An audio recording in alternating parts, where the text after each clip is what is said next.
Naka-live. Mabagal lang na. Sige po, tayo ay magsimula sa ating sermon proper. Tatako na tayo sa pag-aaral ng salita ng Panginoon. At bubuksan po natin ang ating mga Biblia sa Juan 17. Juan 17. At nasa verse 18 to 19 pa rin po tayo mag-aaral. Hindi po natin natapos ang kabuuan ng pag-aaral natin ito last Sunday. At para po sa mga wala dito last Sunday, magkakaroon lamang po ako ng bilang panimula. I will make a summary out of what we've studied last Sunday.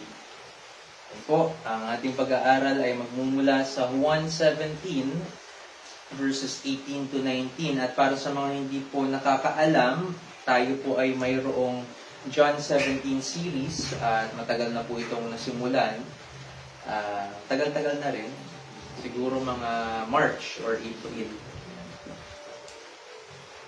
March or April.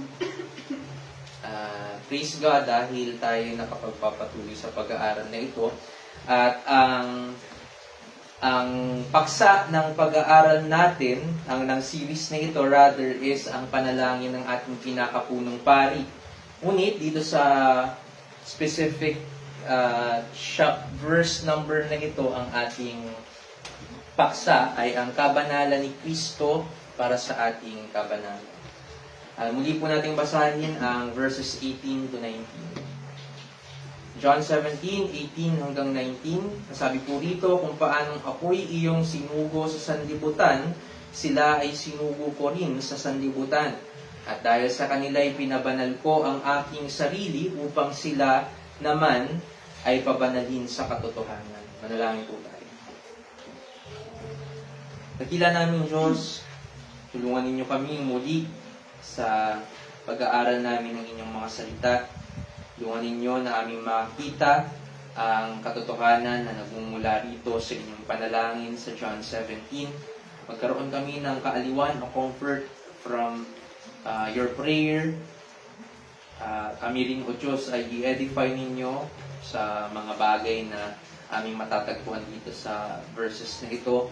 At nawa ang bawat isa sa amin ay makaunawa at gamitin po ninyo ang mga salita po ninyo ito sa pagpapabanal sa amin. Aming Diyos, salamat sa inyo. Ito po ang aming dalangin sa pangalan ni Jesus. Amen.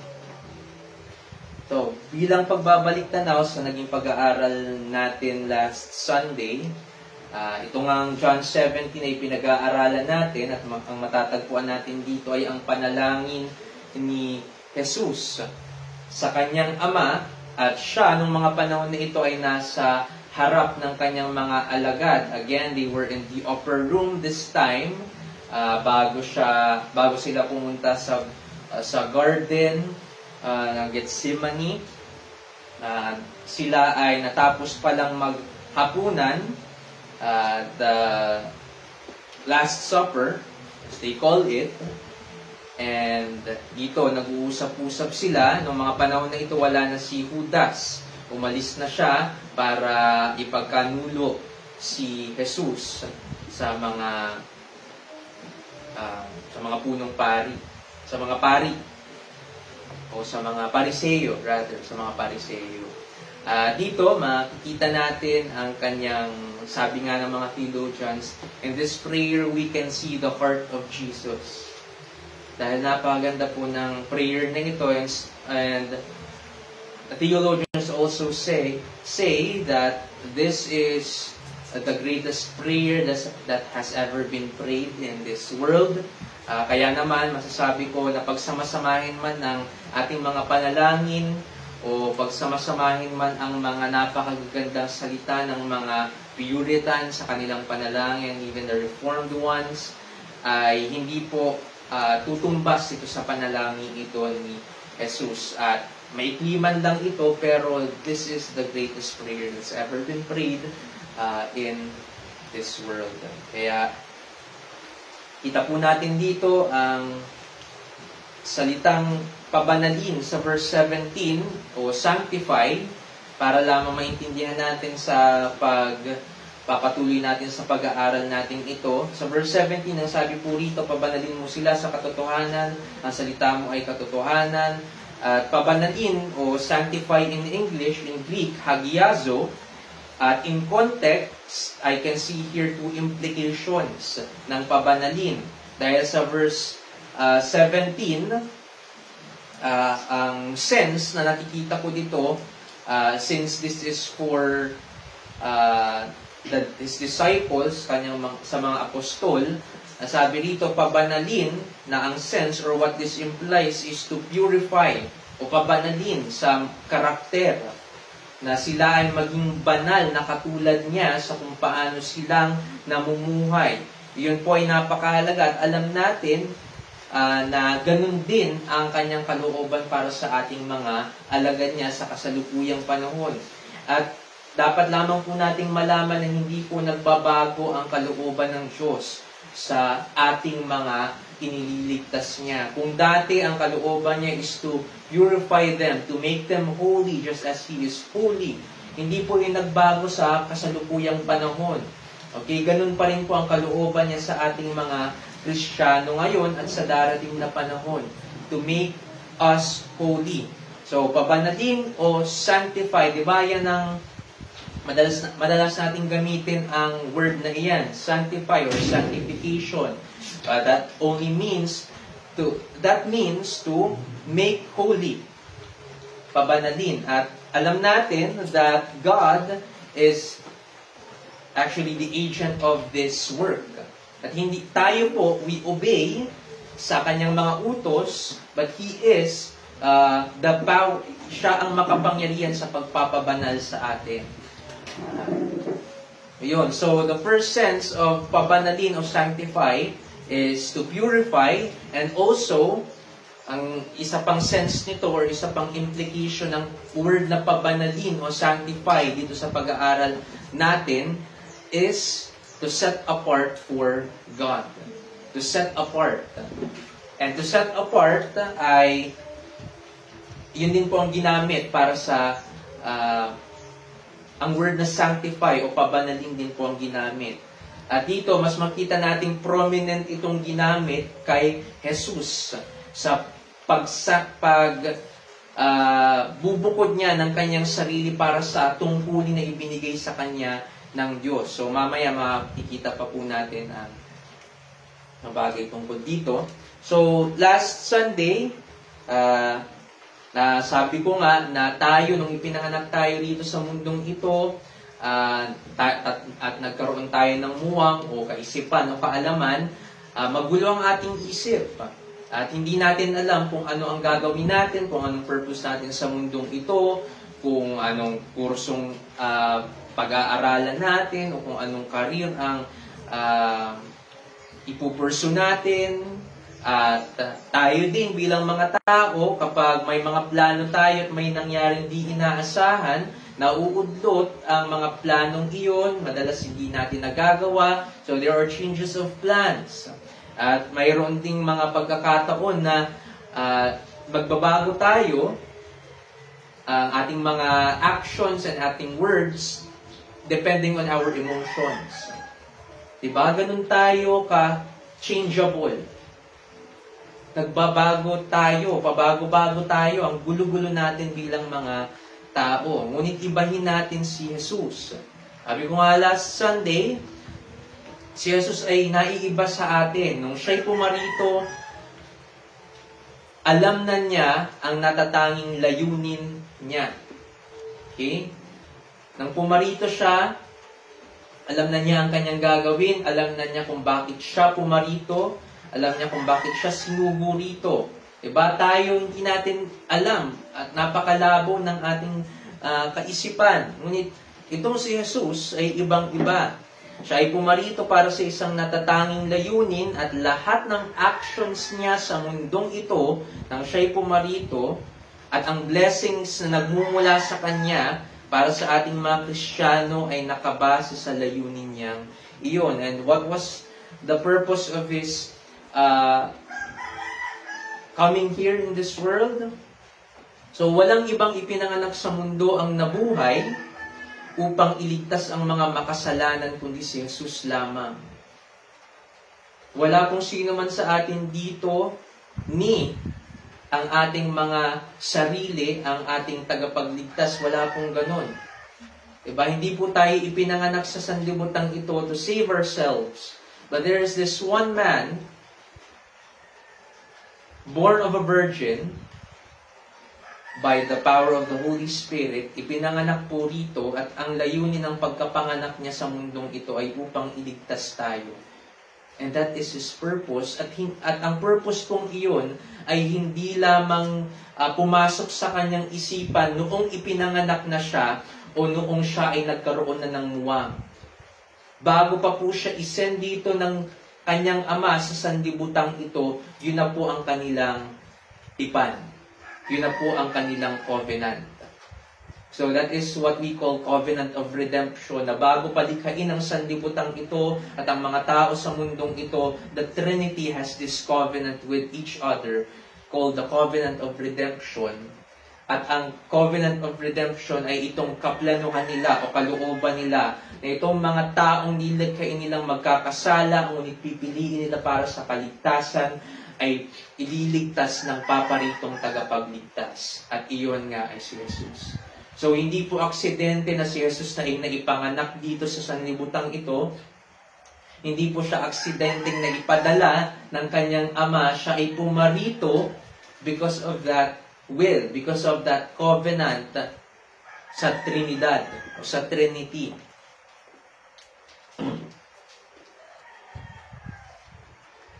So, at iyon ang kalooban ng Ama. Iyon ang kalooban ng Diyos na mangyari. Ang layuning ito ay alam na ni Jesus at siya rin ang sinusunod at focus ng kanyang buhay. Siya rin sinusunod niya at focus ng kanyang buhay at ministeryo. So, nang pumarito po si Jesus, makita po natin sa ilang mga talata sa New Testament katulad sa John 5:30. Na nagmula sa kanya mismo kay Jesus na sinabi niya na hindi po ang kanyang sariling kalooban ang kanyang ginagawa habang siya ay namumuhay sa mundong ito. Ang kalooban po ng kanyang ama ang kanyang ginagawa. So siya ay sinugo and the Father whom He sent Him in this world ay may ipinabatid sa kanyang kalooban. At wala po siyang ibang ginawa sa sanlibutang ito, kundi iyon lamang na sinabi sa kanya ng Ama na kanyang gawin. So wala po siyang kalooban na ginawa niya sa mundong ito, kundi iyon lamang na kalooban ng Ama na sinabi sa kanya ng Ama. Sa John 3:17, nakita natin na siya ay isinugo sa sanlibutan. At anong sabi doon ni Jesus? Isinugo ang anak sa sanlibutan hindi para hatulan sa kanyang first coming ang sanlibutan, kundi upang iligtas ang sanlibutan sa pamamagitan niya. So that is His purpose sa kanyang pagparito sa sanlibutan ito. But there will come a time na paparito po siyang muli, ngunit hindi na para iligtas iyong mga makasalanan, kundi upang iyong mga sumampalataya sa Kanya ay isama niya sa Kanyang kaharian at iyong mga taong hindi sumasampalataya sa Kanya ay Kanyang parusahan. Wala na pong pag-asa para sa mga taong iyon once na pumaritong muli si Jesus. So, anong makikita natin dito? Si Jesus ay pumarito, isinugo siya upang gawin ang kalooban ng Kanyang Ama. Sa verse 18, naging first point nga natin, last Sunday, ang first point nitong pag-aaral natin is ang batayan ng pagkakasugo sa mga apostol. So, anong batayan? So, dito natin iyon makikita sa pagkakasugo kay Jesus. Sabi niya sa verse 18 na pinagkuhanan natin ng first point natin last Sunday, kung paanong ako'y iyong sinugo sa sanlibutan, sila ay sinugo ko rin sa sanlibutan. So, ang batayan po ng pagkakasugo sa mga apostol ni Jesus ay ang pagkakasugo rin sa Kanya, kay Jesus.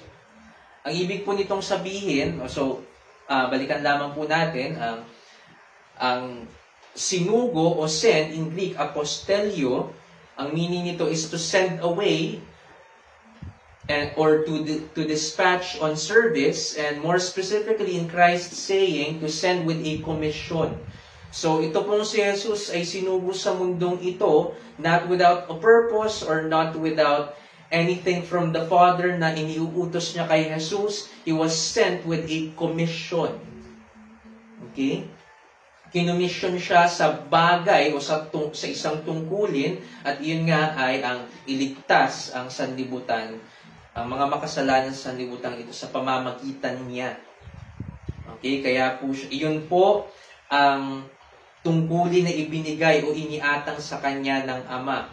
So, hindi po siya pumarito, without anything in mind, but then, nung nagkamuwang siya, sa kanya lamang nalaman na ito ang kalooban ng kanyang Ama. No.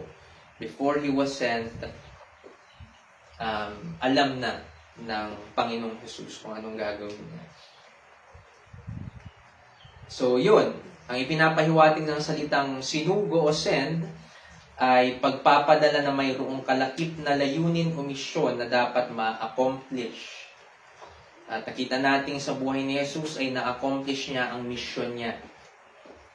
At hindi siya namatay, at hindi pa siya namamatay, at muling nabubuhay, ay may great expectancy na sa kanyang persona. Dahil sinasabi niya nga sa John 6:39-40, na yung mga sasampalataya o maniniwala sa kanya, ay kanyang bibigyan ng buhay na walang hanggan.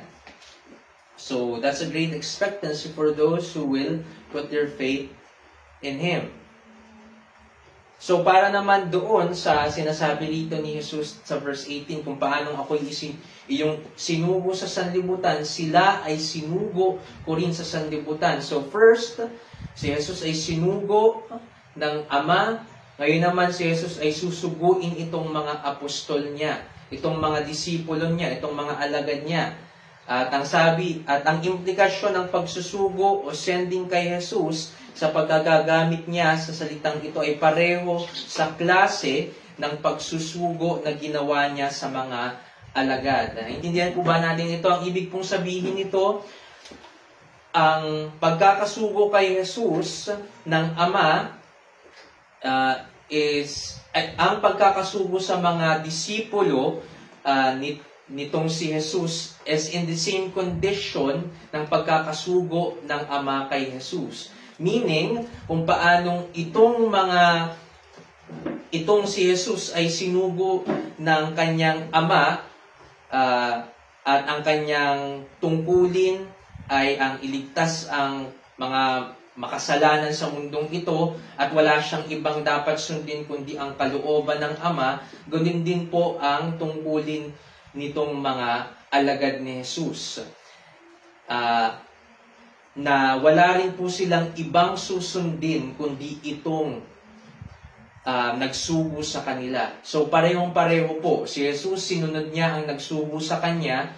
Itong mga alagad naman, susundin nila ang nagsugo sa kanila. So, ganun po ang kondisyon. So, wala pong pagkakaiba. Ganun po ang batayan ng pagkakasugo sa mga alagad. So, Jesus was commissioned by the Father, at ang isang komisyon sa madaling salita ay utos na dapat gampanan ng taong isinugo. Okay? Ganun po ang isang komisyon. Isa po itong utos na dapat gampanan ng taong isinugo. So, itong si Jesus, sinugo siya sa mundong ito at may utos sa kanya, ginampanan niya iyon, at ang utos sa kalooban ng Ama ang sinunod ni Jesus. At ang utos o kalooban din naman ng Diyos ang dapat na sundin ng mga apostol na kanyang sinugo, at iyon nga ang nangyari. So, wala pong pagkakaiba, parehas pong kondisyon. So, makita nga po natin sa Mateo 28:18-20, ang komisyon ni Jesus o ang utos ni Jesus sa kanyang mga alagad. So, babalikan lamang po natin. Mateo 28:18-20. Sabi rito ni Jesus, lumapit si Jesus at sinabi sa kanila na lahat ng otoridad sa langit at sa ibabaw ng lupa ay ibinigay na sa akin, kaya't sa paghayo ninyo, number 1, gawin ninyong alagad ang lahat ng mga bansa. Isa yan sa mga utos ni Jesus sa pagkukomisyon niya sa kanyang mga alagad. Pangalawa, bautismuhan ninyo sila sa pangalan ng Ama at ng Anak at ng Espiritu Santo. Pangatlo, turuan silang sundin ang lahat ng mga bagay na iniutos ko sa inyo. Discipleship. So, yun ang kanyang mga utos sa kanila when Jesus commissioned His disciples.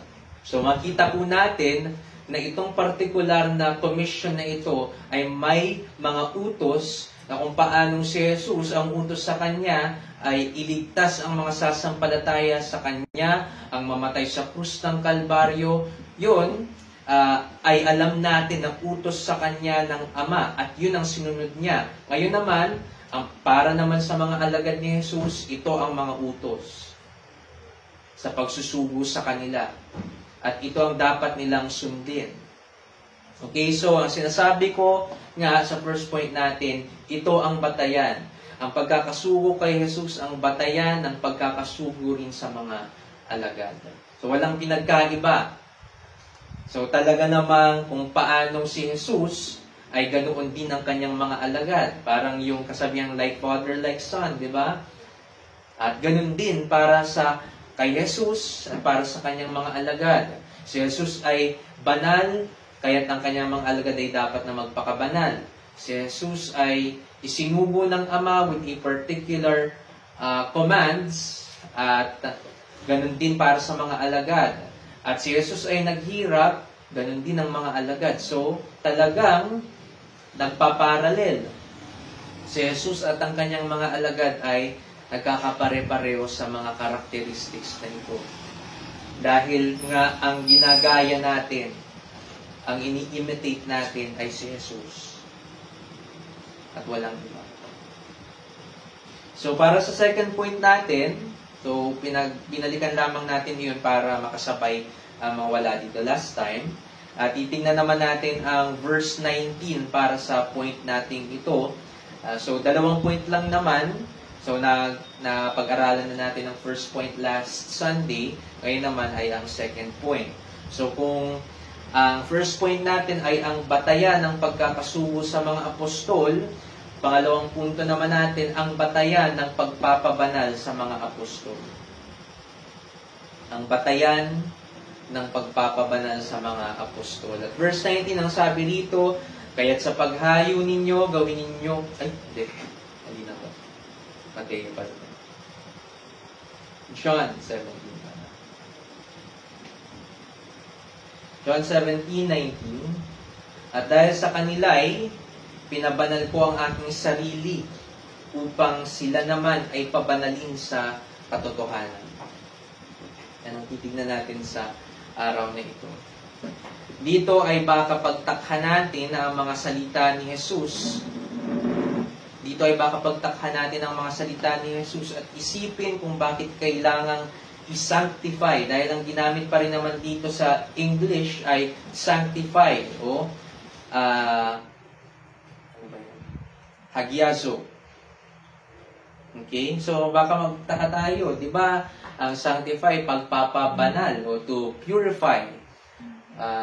Pero titingnan nga natin ang ibig sabihin dito ni Jesus. So, bakit sinasabi ito ni Jesus na dahil sa kanila pinabanal ko ang aking sarili? What does Jesus mean by this?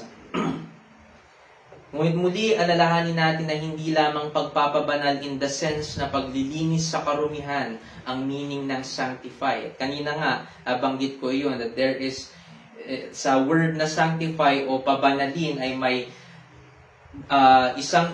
may dalawang implication, to purify and ang isa to set apart for the service of God. Alalahanin natin na hindi lamang yon nga, pagpapabanal in the sense na paglilinis ang karumihan. Sa karumihan, ang meaning ng sanctify na nakita natin na first sense o first implication na ibinigay ko kanina sa panimula natin But there is this second implication or another sense.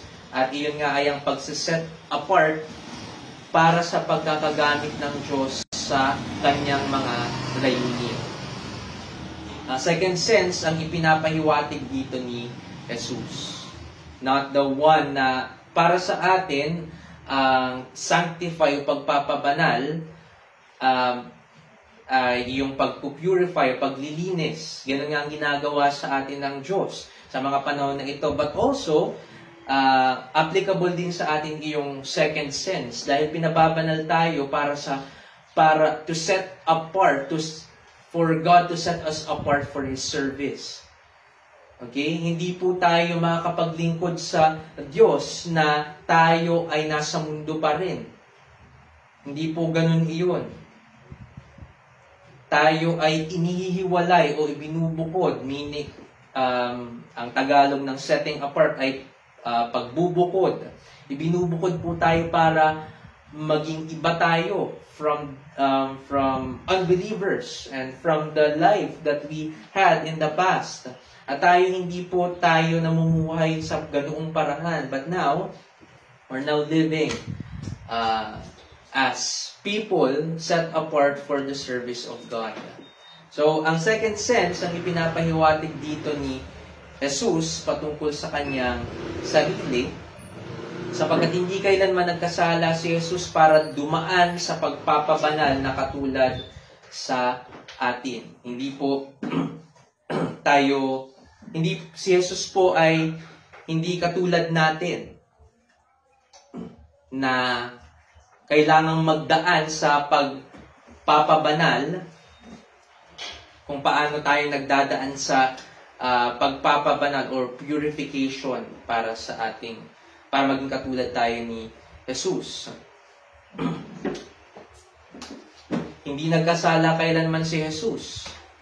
Alam natin iyan. So, hindi niya kailangan magdaan sa sanctification na katulad sa pagdaan natin sa meaning ng sanctification for us. Ang kaibahan natin ay pinababanal tayo at itinutuwid ang daan ng pamumuhay. That's what sanctification means for us. Habang si Jesus naman sa pagkilos niya mula po nung una ay banal at matuwid na.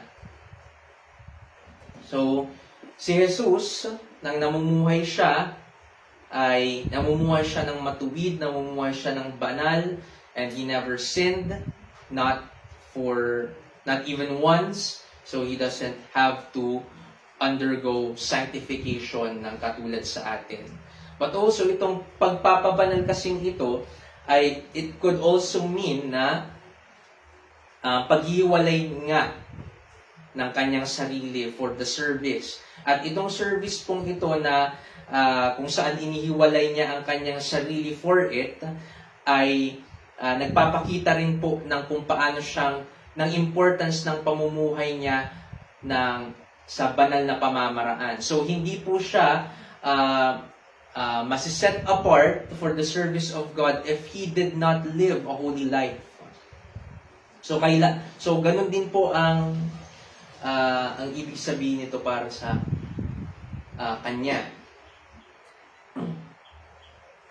At dito'y sinasabi niya na inihiwalay o set apart. Sinet apart niya ang kanyang sarili. Sabi sa verse 19, at dahil sa kanila'y pinabanal ko ang aking sarili. Diba? Kasi maiisip natin pinabanal, what does that mean? Diba? Baka isipin nga natin, kanina sinasabi ko na ang isipin niyo sa pagpapabanal ng ito sa kanyang sarili is the same with us na pag-sanctify natin o pag-sanctify sa atin o making us pure. But it's not. Ang meaning dito para sa kanya is setting himself apart for the service of God. And he has to do that. Kailangan niyang mag-undergo sa ganong pagbubukod o pag-set apart para sa kanyang mga alagad. This setting apart para kay Jesus ay pagsasabing isinugo siya para sa isang layunin at namuhay siya ng banal upang magawa niya ang layuning ito. So, yun po ang kahulugan para sa kanya ng Sinabi niya rito sa verse 19, at dahil sa kanila'y pinabanal ko ang aking sarili. Again, is using here the second sense, the setting himself apart for the service of God. And again, hindi niya po yun magagawa, hindi niya po magagawa ang layunin o tungkulin na ibinigay sa kanya ng Ama kung hindi niya po gagawin iyon in a way that is holy, in a way na banal. Kaya naman, siya ay namuhay ng banal in order na siya ay maging karapat-dapat sa service na ito. So, ang pagkakaset apart ay nagpapakita ng pagtatalaga o pagdededicate sa isang gawain, at para kay Jesus ay ang gawain ng pagkapari. Itong ginawa po niya sa sanlibutang ito to save His people ay makikita po natin parallel sa pagkapari ng na makikita natin kay Aaron, at tingnan po natin ang Exodo 28:41. Exodo 28:41.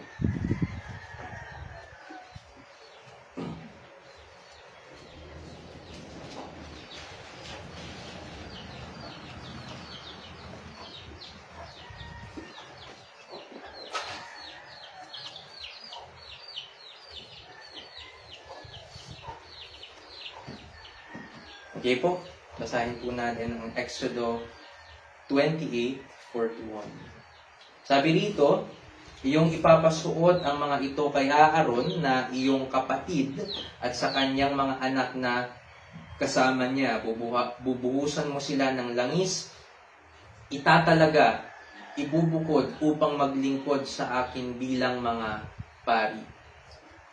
So, ito pong katulad po nito ang pagkakatalaga kay Jesus bilang isang pari. Alam natin na si Jesus ay itinalaga at isa sa mga offices niya ay ang pagiging high priest.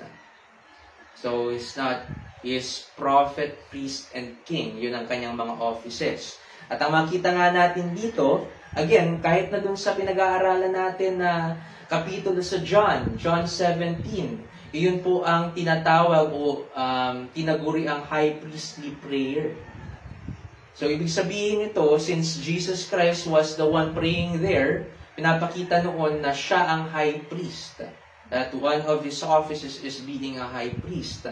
At ganun nga po ang ginagawa noon sa mga punong pari. Katulad nga dito, kaya Aaron, ang pagbubuhos sa kanya ng langis ay pagpapakita na siya itinatalaga at ibinubukod para maglingkod bilang isang pari sa Israel, sa kalagitnaan ng kanyang sa kalagitnaan ng mga tao ng Diyos. Okay, so ang pagtatalaga na ginagawa noon sa Exodo at sa Lumang Tipan ay kapareho ng forma ng pagtatalaga kay Jesus dito. Ibinukod siya kung paano si Aaron ay ibinukod para sa gawain ng pagkapunong pari. Si Jesus, alam natin, He is called the Christ. At ang ibig sabihin ng Kristo, ng Mesiyas, is the Anointed One. At makita nga natin dito na si Aaron ay binuhusan ng langis, and this is the way of anointing him. At alam natin that Christ also, Jesus, being the Christ, is also the Anointed One. At siya ang pinili not only to be the Savior, but also to become the High Priest. Ibahin natin ang pagkapunong pari ni Jesus. Si Jesus ang pinakapunong pari, at upang magampanan niya ang tungkulin niyang ito, kailangan niyang mamuhay ng banal. Diba, itong mga punong pari, katulad nga dito, katulad ng mga punong pari dati sa Old Testament, although sila ang pumapasok sa dakong kabanal-banalan para mag-alay ng handog para sa kapatawaran ng bansang Israel, They also offer up sacrifices for themselves, for they do sin too. Sila'y nagkakasala din. Pero ibahin natin itong pagkapunong pari ni Jesus. Si Jesus ay ang high priest. Siya'y pumasok sa dakong kabanal-banalan sa harapan ng Diyos Ama, at siya'y nag-alay ng handog para sa kapatawaran ng kasalanan, at ang kanyang inialay ang kanyang sarili. Ngunit sa pag-aalay niya ng kanyang sarili, hindi siya nag-aalay para sa kanyang sariling kasalanan dahil wala siya nito. He only offered up himself as a lamb, bilang isang handog para sa kapatawaran ng kasalanan, hindi ng kanyang kasalanan, kundi kasalanan ng kanyang mga tao. Ganun ang pagkapunong pari ni Jesus. At bakit siya able na mag-alay ng kanyang sarili at itong pag-aalay niya itinanggap ng Ama? Dahil siya ay banal. Dahil wala siyang kasalanan nang siya'y namuhay sa sanlibutan ito. Kaya, iyong pagsiset apart sa Kanya, hindi po iyon basta pagsusugo lamang, katulad, of course, dito sa mga apostol, sa mga disipulo, they were set apart. And bahagi ng kanilang pagkakabukod para sa gawain na gagawin nila para sa Diyos. Yun nga makita natin sa commission sa kanila ni Jesus sa Matthew 28. Makita natin doon na bahagi po noon ang pagpapakabanal nila. Okay? Bahagi po lagi ng pagsaset apart sa atin ang pagpapakabanal. Ganun po ang kalooban ng Diyos sa atin. At ito, makikita natin sa buhay ni Jesus, na nang siya'y isinugo sa sanlibutan ito, He was set apart, but not just set apart as in na siya'y binigyan ng isang tungkulin and okay lang na siya'y magkasala while he's doing this job. Hindi po. Okay lang na magkamali siya. No, when he was commissioned by the Father, when he was sent by the Father, siya ay namuhay ng banal. He never sinned. Even once. So, ang kanyang pagkaka-set apart, ang kanyang pagkakabukod para sa tungkulin ito, napakahalagang siya ay mamuhay ng banal para rito. At iyon niya ang kanyang ginawa. That's the reason why he's able to sacrifice himself. And the Father accepted his sacrifice dahil siya ay banal. Dahil siya ay itinalaga. So si Jesus ang pinakapunong pari at yun nga, ginampanan niya ito not just by obeying some but not all. Or not just by obeying most of the commands of his Father but not all. He obeyed all of it. By that, he was declared holy and blameless in the sight of his Father. Kaya lahat ng kanyang ginawa sa harapan ng kanyang Ama ay banal, katanggap-tanggap, and even his sacrifice was also acceptable because of who he is, because of his work of holiness in this life that he had here. Wala siyang bahid ng anumang karumihan at walang kapintasan. Kaya naman katanggap-tanggap sa Ama ang pag-aalay niya ng kanyang sariling buhay. So itong pinabanal ko ang aking sarili, ibig sabihin nito, he consecrated himself. Ang pagko-consecrate ay paghihiwalay nga o pagbubukod. That's what he did. Para he set apart himself, and by setting himself apart, it calls him to live a holy and blameless life so he can be a pleasing sacrifice for the sins of his people before the Father. Okay? Kahit tayo man din, ganun din ang demand sa atin bilang mga Kristiyano. Sana po huwag nating isipin na, yes, hindi tayo maging katulad ni Jesus as if since nagkasala na tayo, di ba? Hindi na tayo maging katulad niya in this lifetime that we have here. Na makakapamuhay tayo ng hindi talaga nagkakasala. First and foremost, we are sinners. At bago pa tayo maging mga Kristiyano, nagkasala na tayo at hindi na iyon maalis sa ating katotohanan iyon. But we are forgiven. But we can't be like Christ nang katulad talagang sa Kanya dito na walang pagkakasala. Dahil nagkasala na nga tayo. But we can be like Him in pursuing holiness. At tayo itinutulad ng Ama sa Kanyang anak. And although hindi nga natin magagawa iyon, we can live a pleasing life sa Kanyang harapan. So, itong si Jesus, ang pagpapabanal na tinutukoy niya sa Kanyang sarili dito is by way of consecrating Himself.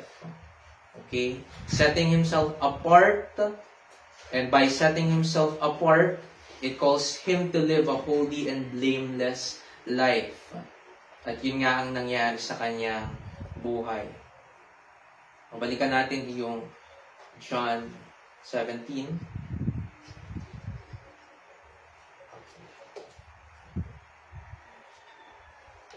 John 17. At dahil sa kanila'y pinabanal ko ang aking sarili.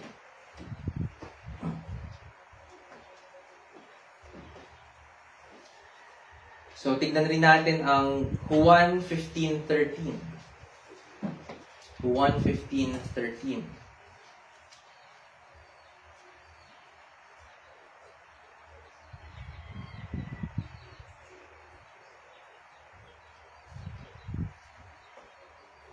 Kasi sabi niya dun sa Juan 17:19, dahil sa kanila. At ang tinutukoy niyang kanila doon ay hindi pa po tayo. Okay, although kabilang tayo doon, but more specifically in its context, ang tinutukoy niya roon ay ang kanyang mga alagad na nandoon. So ang sabi dito sa John 15:13, walang may higit pang dakilang pag-ibig kaysa rito na ibigay ng isang tao ang kanyang buhay dahil sa kanyang mga kaibigan. At sabi niya nga doon, dahil sa kanila, kaya niya ibinukod ang kanyang sarili. Ang tinutukoy niya rito ay ang kanyang mga alagad at huwag nating ibaba ang pagtingin natin sa salitang kaibigan nang ginamit ito ni Jesus sa talatang John 15:13. Kasi bakit hindi niya ginamit ang kapatid? Bakit kaibigan ang kanyang ginamit dito? Baka yun ang isipin natin. Bakit hindi ka pamilya? Bakit hindi mga anak? Baka isipin natin na ibinababa dito ni Jesus ang kanyang pagtingin sa kanyang mga alagad. Pero hindi po ganon. Makita po natin dito, walang mahigit pang dakilang pag-ibig kaysa rito na ibigay ng isang tao ang kanyang buhay dahil sa kanyang mga kaibigan. At ang Greek word na ginamit dito sa salitang kaibigan ay philos. At hindi po ito, di ba, sa tingin natin, ang magiging, ito'y magiging noun. But in its original text, in its original rendition, philos is an adjective. So, hindi niya tinutukoy dito, this is a description of Jesus to His people. The word philos. Sa pagkakagamit niya dito ng salitang kaibigan, He is describing His people kung ano sila sa Kanya. That they are His friends. That we are His people, but not just a people of this God that we worship, dahil ang meaning ng philos ay beloved or dear to Him. Yun ang ibig sabihin nitong salitang ito. This is not just a friend na inaasahan natin na lalabas kung noun ang ginamit niya dito. It is an adjective. It describes who we are as a people of God. Ang kaibigan na ito, ang meaning ng philos is beloved or dear. So that's how He looks at us, that we are beloved to Him. So ibig sabihin nito, Jesus died for His beloved. Ibinigay niya ang kanyang sarili para sa kanyang mga beloved, o sa kanyang mga dear. So, hindi lamang niya sinasabi ditong tayo mga kaibigan niya lamang, but this in a greater sense and in a deeper sense, he is saying, by using the Greek word philos, by using the Greek word philos, ang sinasabi niya sa atin is that we are beloved or dear to Him. Meaning we are His beloved people. Ganun po ang pinapakita nito sa atin. Ibinukod niya ang kanyang sarili upang mag-alay ng handog na nanggaling sa isang buhay na banal. Diba? Wala tayong ibang makikilalang person in history na ganoon ang ginawa. Na ibinukod niya ang kanyang sarili, nagpakabanal para iligtas tayo, kundi si Jesus lang ang matatagpuan natin na ganoon. Wala pong ibang person in history ang nakagawa ng ganoong bagay.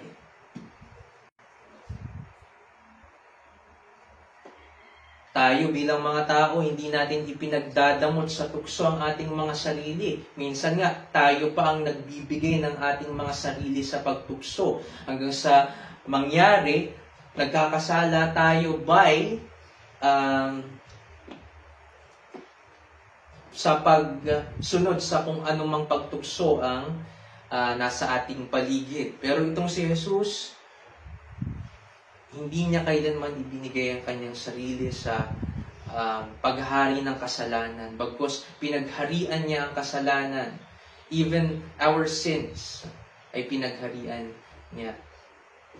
Kaya huwag po natin isipin na itong Diyos nating ito, itong tagapagligtas nating ito, ay itinuturing lamang tayong kaibigan kung paano natin, di ba? Kung kaibigan, kung may mga tao tayong itinuturing natin kaibigan, they're not the closest people to us. Most of the time, the closest people to us is ang ating mga kapamilya. They are yung dear natin, yung beloved natin. But here, yun nga, napakagandang meaning dito ng kaibigan. He is describing us here. He is describing us as His beloved, as His dear people. So, dapat tayong matuwa sa bagay na iyon. At ang isa pang ipinapahiwatig niya rito ay konektado sa pagtalakay niya ng pagsusugo sa mga alagad. Siya ay isang modelo ng pagbubukod. Si Jesus ay isang modelo ng pagbubukod. Again, si Jesus ay isinugo at ibinukod para sa tungkulin o gampanin ng pagliligtas. At upang magampanan niya ang tungkulin iyon, dapat siyang mamuhay ng banal. At hindi nga siya nagkasala. And itong si Jesus ay isang modelo ng pagbubukod. Isang modelo ng pagsiset apart. Hindi niya itinutulak ang mga alagad sa isang misyon na mismong siya ay walang alam o walang karanasan kung paano ito gawin.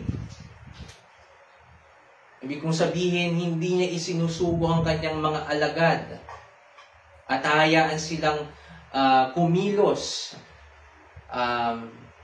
ng walang pamamarisan. Meron silang pamamarisan dito dahil unang-una, ang nagsusubo sa kanila ay ganoon ang ginawa. He was set apart.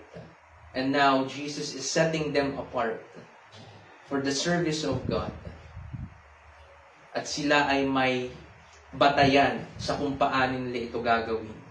Ang pagpapabanal sa kanila ay mayroong batayan. Ang pagsusubo sa kanila ay mayroong batayan. At isa ang batayan nila at iisa ang batayan nila sa dalawang bahaging ito ng kanilang buhay. Pagsusuko sa kanila, it's Jesus. Pagpapabanal sa kanila, si Jesus pa rin. Hindi sila iiwanan ni Jesus sa kanilang mga sarili at sasabihin sa kanila, kayo nang bahala kung paano niyo yung gagawin.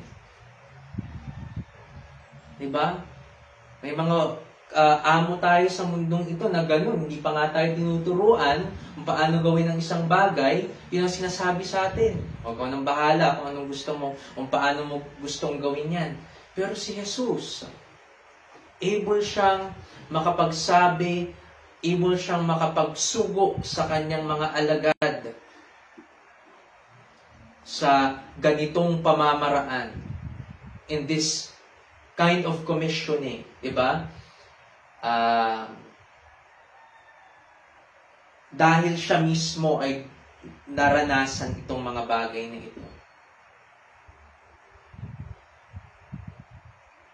Siya ang dapat nilang tingnan at dependihan upang magampanan at mapagtagumpayan nila ang misyong ito na ibinigay sa kanila ni Jesus. Diba? At doon rin niya nililid ang kanyang mga tao dito. Dito sa prayer niya, ang prayer niya is, dahil sa kanila pinabanal ko ang aking sarili upang sila naman ay pabanalin sa katotohanan. Yung verse 18 sabi, kung paano ako iyong isinugo sa sanlibutan, sila ay sinugo ko rin sa sanlibutan. Diba? Bago niya sabihin ang tungkol sa kanyang mga alagad, sinasabi na muna niya ang katotohanan tungkol sa kanyang sarili.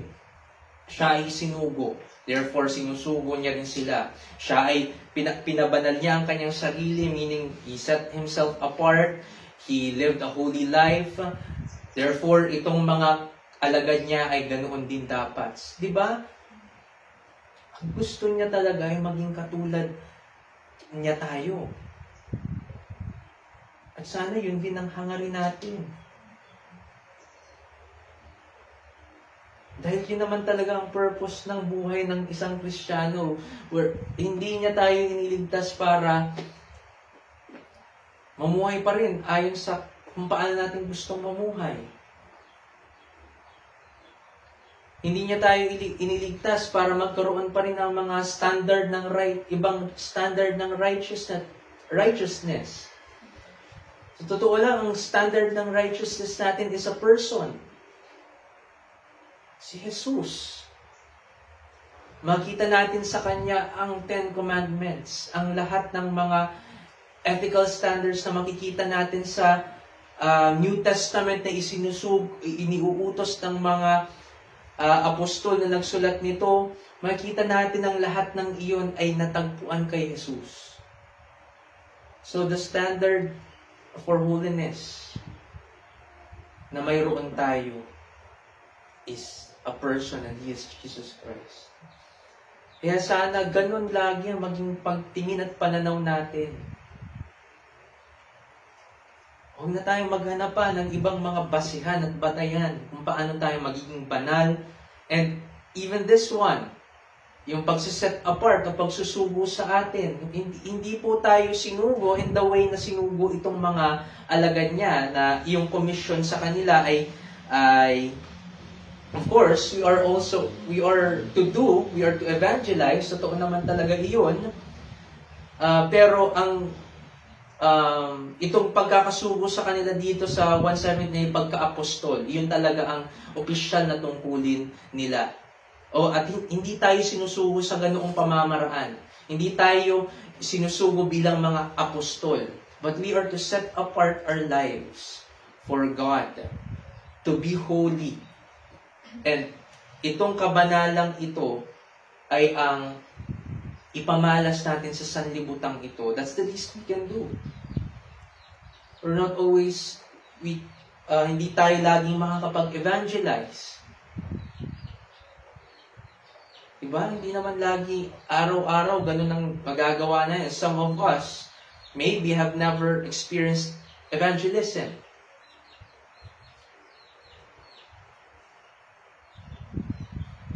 So,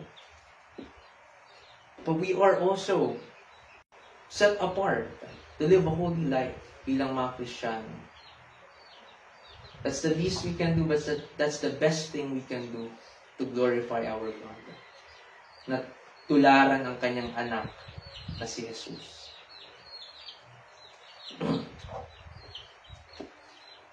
So,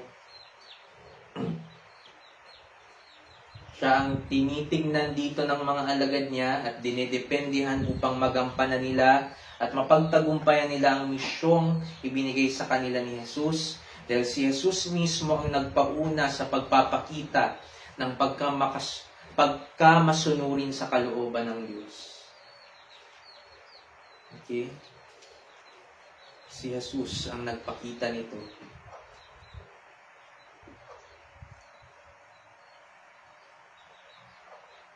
Sabi pa rito, upang sila naman ay pabanalin sa katotohanan.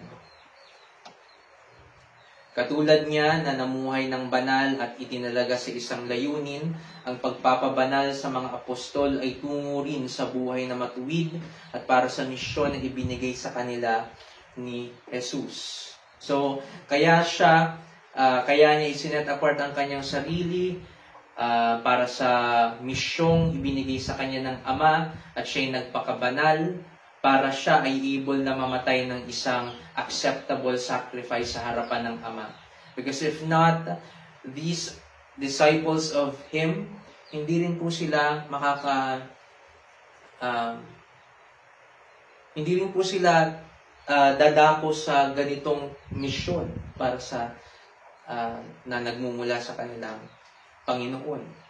But since He saved them, dahil sa sila ay iniligtas nitong si Jesus, they are now sila na ay dapat ring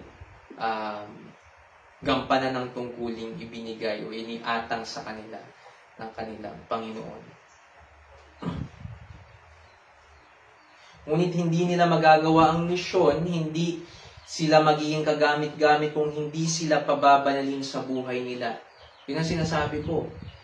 Okay, itong mga alagad ni Jesus, sila ay isinugo and they are commanded, and rightly so, dahil sila ay pababanalin ng Diyos sa kanilang buhay. So, huwag po natin isipin na magiging kagamit-gamit tayo sa Panginoon if we live a double life. Itong mga alagad ni Jesus, iisang buhay lamang ang ipinamuhay nila. And it is a life of faith. Hindi sila na nagpapalipat-lipat.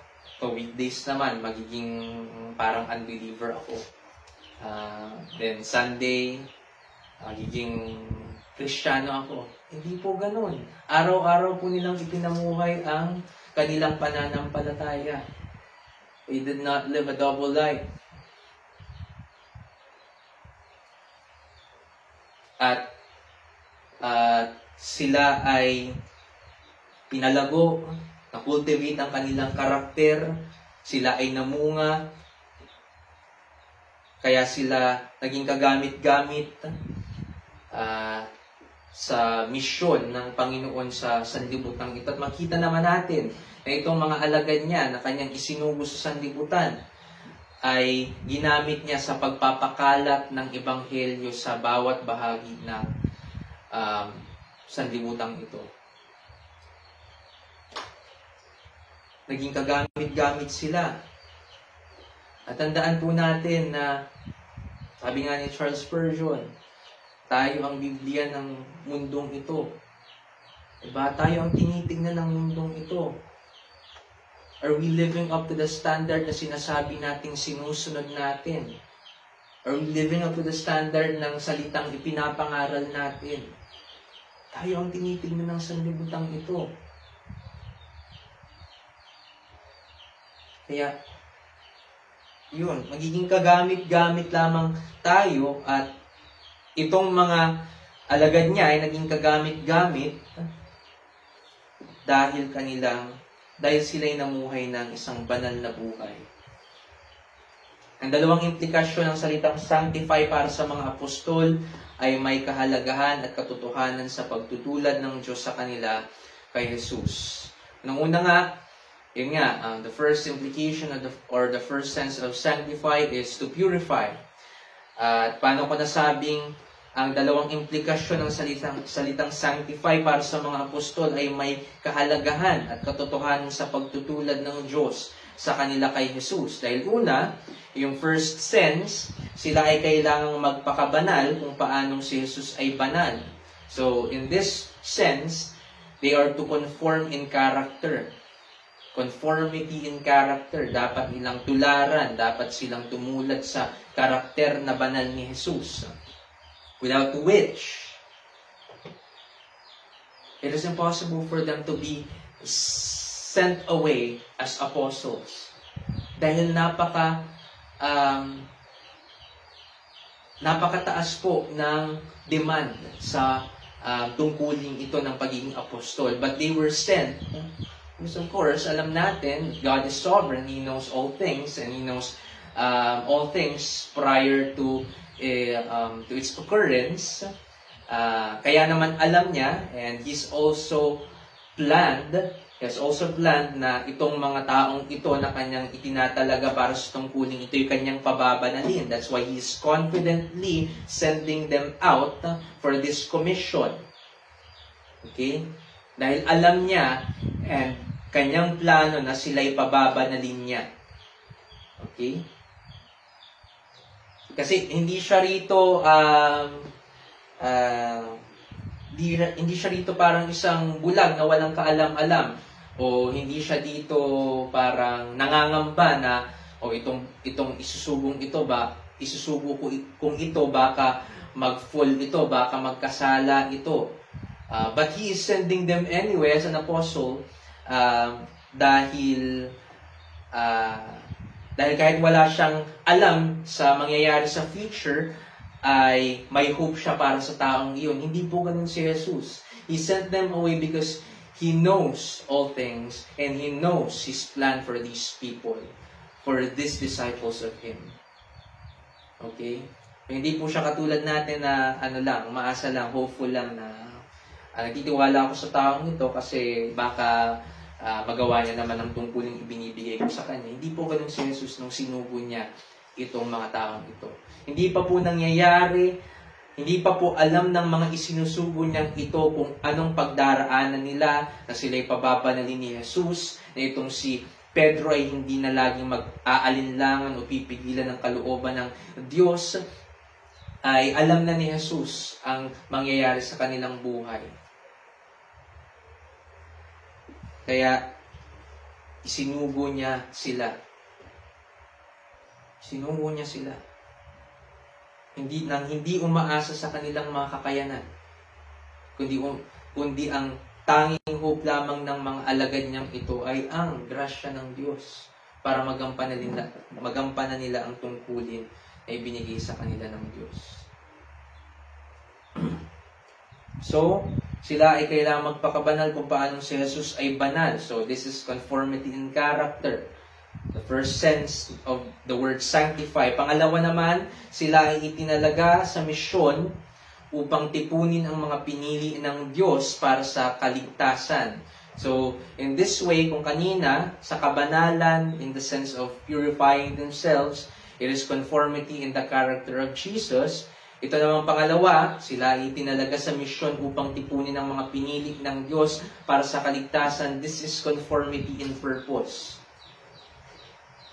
Conformity in purpose. Kanina, ang tinutularan nila ay ang kabanalan ni Jesus. Ngayon naman, ang tinutularan nila ay ang tungkulin ni Jesus at ang paggawa nito. So kung paano ang purpose ni Jesus ay ang tipunin din ang kanyang mga tao na nasa sari-saring mga lugar. Nagkawatak-watak ang kanyang mga tupa. At He was able to do so nung nandito pa siya at existing pa ang kanyang ministry, ang physical ministry niya sa mundong ito, was able to call His people to repentance and faith. Diba? Ngunit hindi pa lahat. At ito namang kanyang mga alagad nang siya ay nag-ascend, bago siya mag-ascend, ang isinugo niya sa kanila ay ito, ang gawin nilang mga alagad ng Diyos ang mga tao sa sanlibutan ito. So, the very same purpose. At paano sila magagawang mga alagad? By preaching the gospel, by preaching the sermons that Jesus Christ also preached to them. Kung anong mga natutunan nila kay Jesucristo, yun din po ang ipinangaral nitong mga alagad niya. So, parehong purpose po. Jesus was set apart para iligtas ang kanyang mga tao sa sanlibutan ito. And these apostles were also set apart for that same purpose. Upang tawagin sa pamamagitan ng mensahe ng Ebanghelyo ang mga tao ng Diyos. So, lahat pong ito, kasi sinasabi rito ni Jesus, sa kabanalan, sino ang dapat nilang tularan? Si Jesus. Sa pagsusugo, sa pagkilos, bilang mga Kristiyano sa mundong ito, sino kanilang dapat tularan? Si Jesus. Laging si Jesus. At hanggang sa ating matanggap at kilalanin ang katotohanan iyan, hindi po tayo makakapamuhay the same way these apostles, His disciples, the reformers, the Puritans, lived their lives. Hanggang sa hindi po natin kilalanin na dapat ganito rin. Hanggang sa hindi natin ipinapractice ang ganitong klaseng pamumuhay. Hindi tayo aabot sa ganoong karakter. Hindi tayo aabot sa ganoong pagtupad sa mga utos sa atin ng Diyos. Kaya, mga kapatid, kailangan yung maligtas. Kailangan nating maligtas. At kung tayo man ay ligtas na, then we are able to do this by the grace of God. We have to obey Him. Okay, so, ang parehong aspetong ito, malapit na, ang parehong aspetong ito ay maisa sa katuparan lamang nila sa pamamagitan ng katotohanan. Diba? Sabi rito, upang sila naman ipabanalin sa katotohanan. Sabi rin sa verse 17, pabanalin mo sila sa katotohanan, ang salita mo ay katotohanan. Again and again, sasabihin at sasabihin ito sa inyo ng mga preachers na papapakinggan nyo na ang ipinipreach ay ang salita ng Diyos. Ganito kahalaga ang salita ng Diyos. Ganito kahalagang pag-aralan natin araw-araw, pagbulay-bulayan natin araw-araw ang Biblia. Dahil ang sinasabi rito, pabanalin mo sila sa katotohanan. Ang salita mo ay katotohanan. Saan ang gagaling ang katotohanan ng Diyos? Sa salita niya.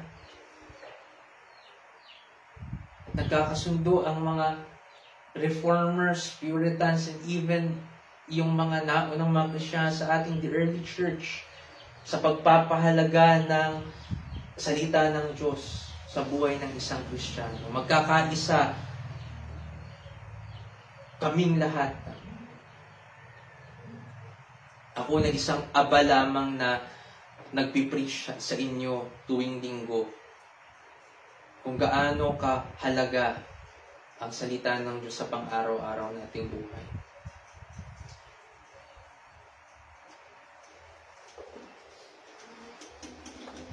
If the Word of God is the air that we breathe, and we stop studying the words of God, we cannot live. Hindi tayo makakapamuhay. And I doubt that we can grow kung hindi natin pag-aaralan ng salita ng Diyos. Cannot grow. I'm sorry to tell you that, but we cannot grow if we don't study the Word of God. That's just the truth. Dahil ang sabi niya rito, paano niya pinababanal ang kanyang mga alagad sa pamamagitan ng katotohanan. Where does truth come from? Ang salita mo ay katotohanan. We have it complete. We have it completed sa panahon natin. The Bible, 66 books. And this is His means in making us holy. Walang ibang means. At lahat po ng means of grace, even this, pagdalo sa church, ang ministry natin ito, saan umiikot? Sa salita ng Diyos. Kung tayo man ay maging church at isa pang means of grace ng Panginoon is the Lord's Supper, saan din ito umiikot? Saan nanggaling ang practice ng Lord's Supper? Nakita natin ito sa Biblia.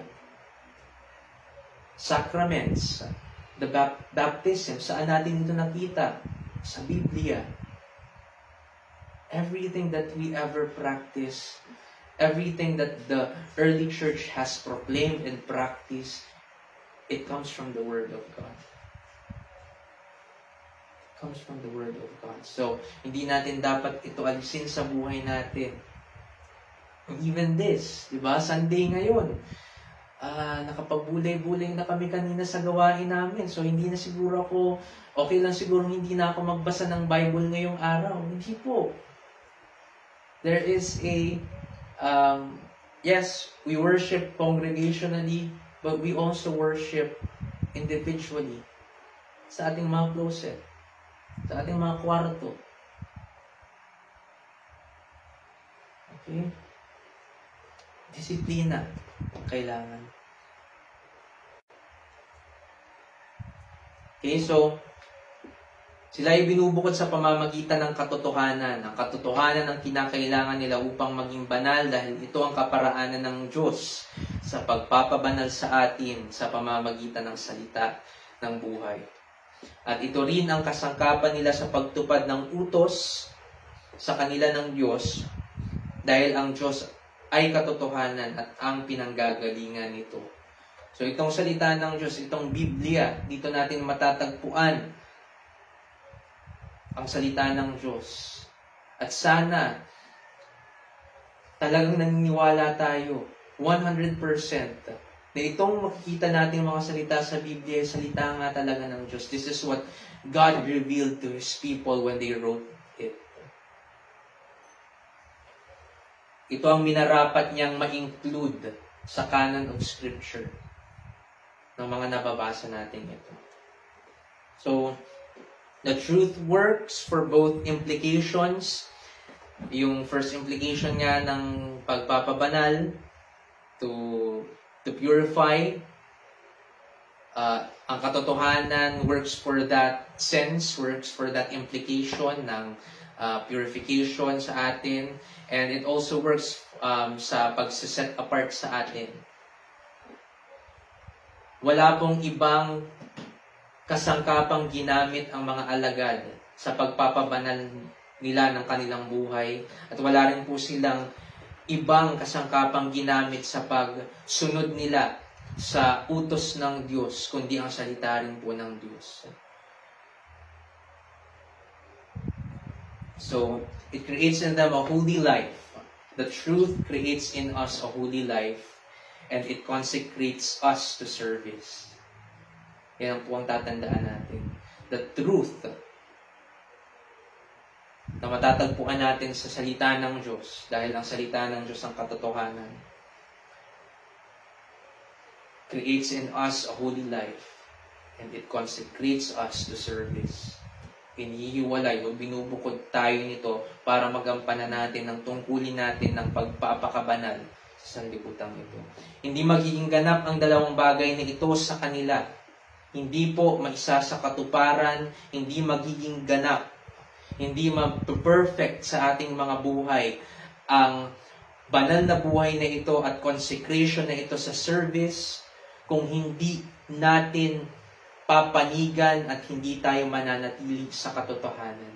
Even the simple meditation of God's Word every day. Kaya ganun po kahalaga.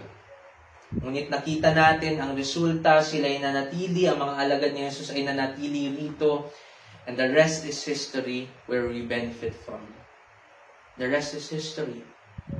Kaya nailimbag ang Biblia dahil of course sa sovereignty ng Diyos, dahil sa grace ng Diyos, kaya nasulat ang Biblia, kaya hindi lamang natapos sa 4 Gospels, kundi nagpatuloy sa Acts of the Apostles and Acts of the Apostles. Makikita natin na may mga sulat ang mga apostol sa different churches dahil nagpatuloy sila sa katotohanan.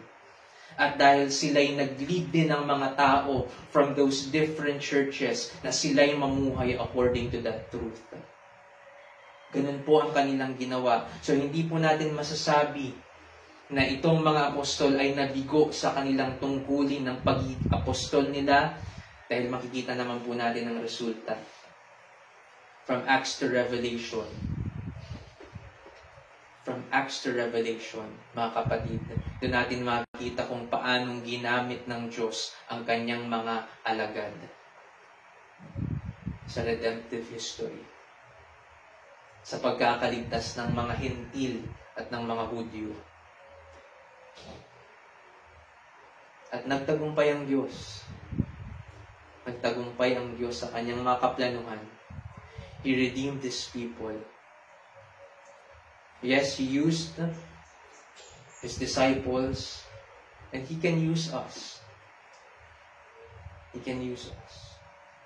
At magpakabanal tayo para maging kagamit tayo sa Panginoon. Kaya itong mga apostol niya, itong mga alagad niya, again, hindi sila Sunday Christian ako. I mean, the most days of the week, Christian ako, pero ito, lalaan ko to sa pagiging pakikihalubilo ko sa mga kaibigan ko, and pakikihalubilo in a sinful way. Kasi pwede naman tayo makihalubilo sa mga tao, mga kaibigan natin. Okay? But not in a sinful way. Pero hindi po tayo maaaring mapabilang o matagpuan man lang na ginagawa ang mga bagay na ginagawa ng mga tao sa sanglibutan ito. Kaya para sa ating aplikasyon, unang-una, ang kabanalan ng buhay at pagsunod ni Jesus sa Ama ang nagligtas sa atin at ito rin ang magdadala sa atin sa pagsunod sa Kanya. Hindi po ba yun? So, ang kabanalan ng buhay at pagsunod ni Jesus sa Ama, ito ang nagligtas sa atin, but it's also it's also our basis kung paano tayo susunod sa ating Diyos. We must look to Christ for our salvation, and we must look to Christ sa kung paano tayo mamuhay bilang mga Kristiyano. Huwag tayong titingin sa iba para pagkuhanan natin ng kapangyarihan sa mga gawaing ito, sa kaligtasan at sa pagsunod sa Diyos. Sa Diyos lamang natin ibaling ang ating mga mata. Siya ang tingnan natin. Pangalawa, lagi nating sa katotohanan ng Diyos ibase ang ating buhay. Dahil ito ang kasangkapan niya sa pagpapabanal sa atin. Lagi nating sa katotohanan ng Diyos ibase ang ating buhay. Dahil ito ang kasangkapan niya sa pagpapabanal sa atin.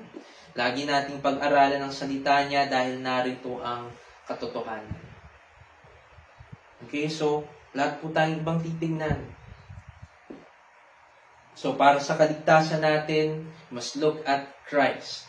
We must study the Bible para makita natin kung paano naliligtas ang isang tao. At para sa pagsunod natin at pagpapakabanal natin, at pagbubukod sa atin, upang tayo mamuhay ng banal at sumunod sa kanyang mga utos, ang katotohanan pa rin sa Biblia ang titingnan natin. Diba? At gano'n natin nais buuin itong ministry na ito. Na ngayon pa lamang, outreach pa lamang tayo, sana doon na tayo magkaisa. Na ang pagbabasehan ng ating mga katuruan ay yung Biblia lamang. Ang ipipreach natin tungkol sa kaligtasan ay si Kristo lamang. At ang babasehan natin o ang tutularan natin sa isang banal na buhay ay si Kristo lang din lamang. Lahat ng ito ay dapat na maging Christ-centered. God glorifying, because a ministry and a life can only be glorifying if it is Christ-centered and if it is saved by the gospel. It can only exalt Christ and exalt God and glorify God if the life of that person is saved by the gospel and Christ-centered and word-saturated. Kaya sana mamuhay tayo sa kung paanong hinanais tayong mamuhay ng ating Panginoon. Manalangin po tayo. Aming dakilang Diyos, salamat sa inyo. Kami ay inyong pinagkalooban ng bagong buhay, nang kami ay makapakinig ng ebanghelyo ng aming maunawaan dahil sa inyo ring kapangyarihan na ebanghelyo. Kami ay tumalikod sa aming mga pagkakasala at sinampalatayanan ka bilang aming Panginoon na tagapagligtas at amin din pong Diyos.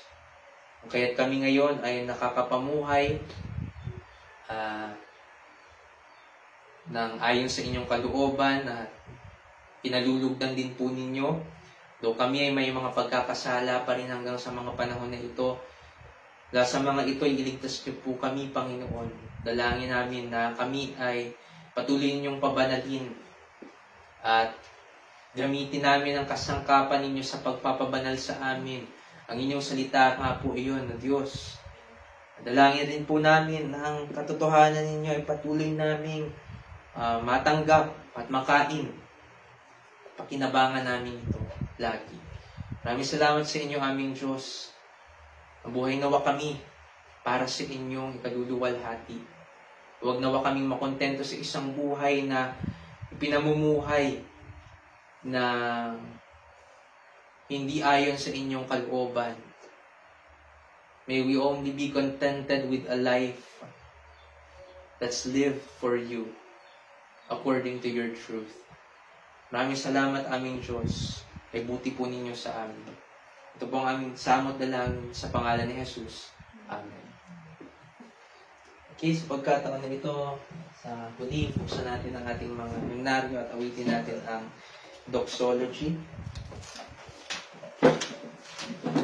Praise God from whom all blessings flow.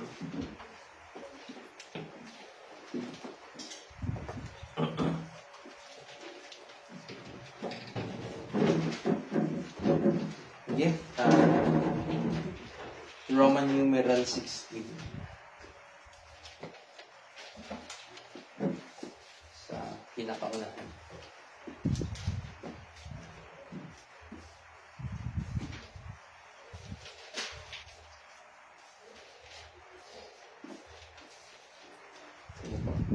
Ulitin natin, praise God from whom all blessings flow. Praise God from whom all blessings flow. Ready, sing. Praise God from whom all blessings flow. Praise Him, all creatures here below. Praise Him above, ye heavenly hosts. Praise Father, Son, and Holy Ghost. Amen.